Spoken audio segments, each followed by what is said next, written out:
A beloved Baltimore County firefighter. He could have been the next chief of the city. Assassinated in his own home. He had everything to live for. A search for clues. The way we found the place, it's a mystery. Turning up a suspect almost no one saw coming. This guy was a coward.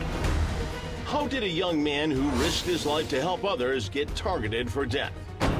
And what did a new romance reveal about a mortal enemy he never knew he had?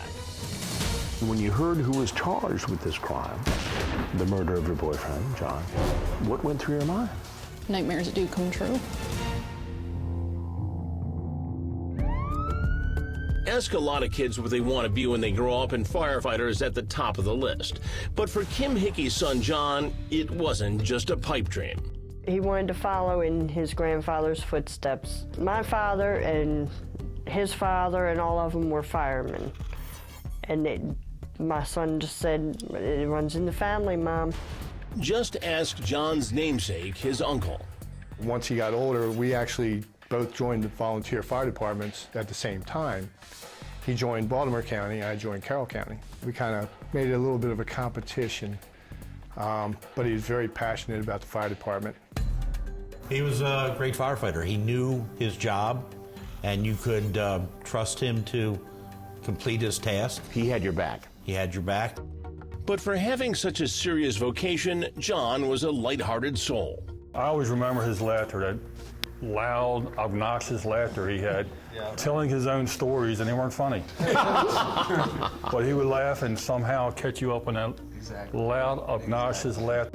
But then, at 31 years old, Jon Hickey had a lot to be happy about, a career on the rise, and a new girlfriend he was crazy about.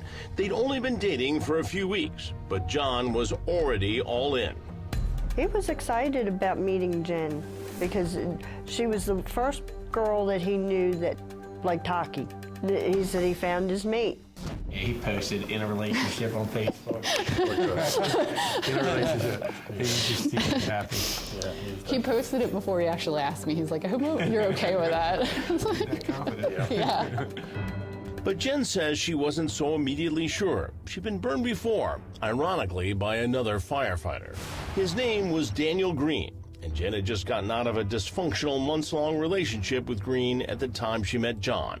I wasn't unsure, but coming from where I've been before, I questioned it, which I shouldn't have.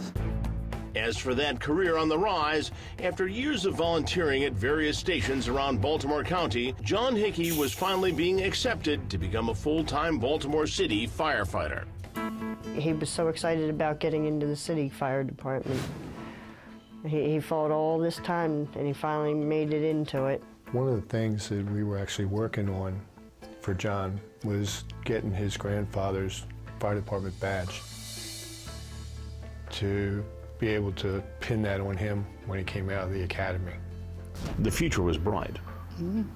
But someone watching from the shadows was about to change all of that.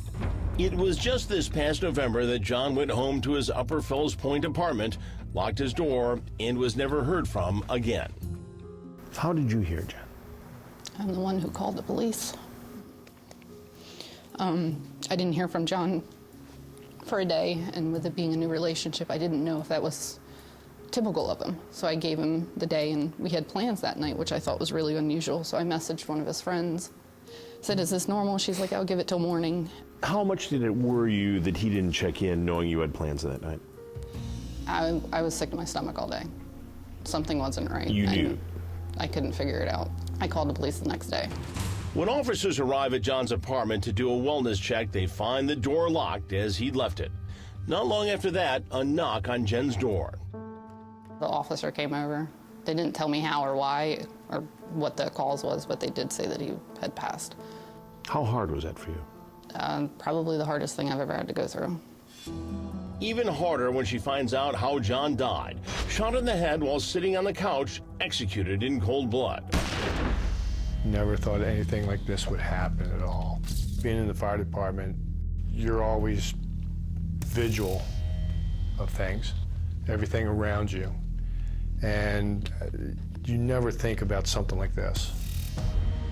I'm sorry.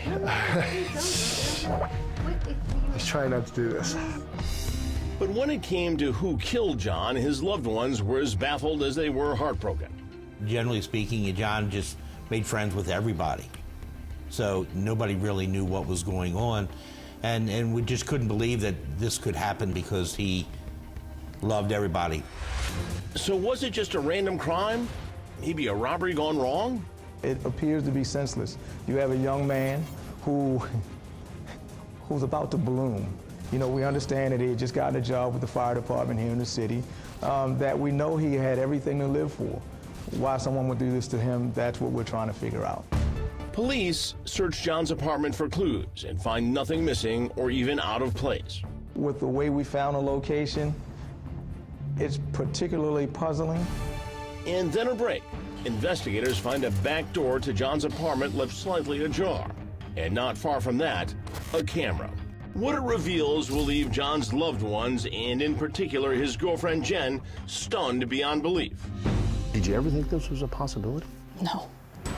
Coming up, a killer past coming back to haunt, and Who does this? Who shoots a guy in the head just because they're jealous? a motive as twisted as they come. Did you know this fellow? Not at all. But John's girlfriend did. It was the man from whom she'd broken up just 2 months before, her ex-boyfriend, Daniel Green.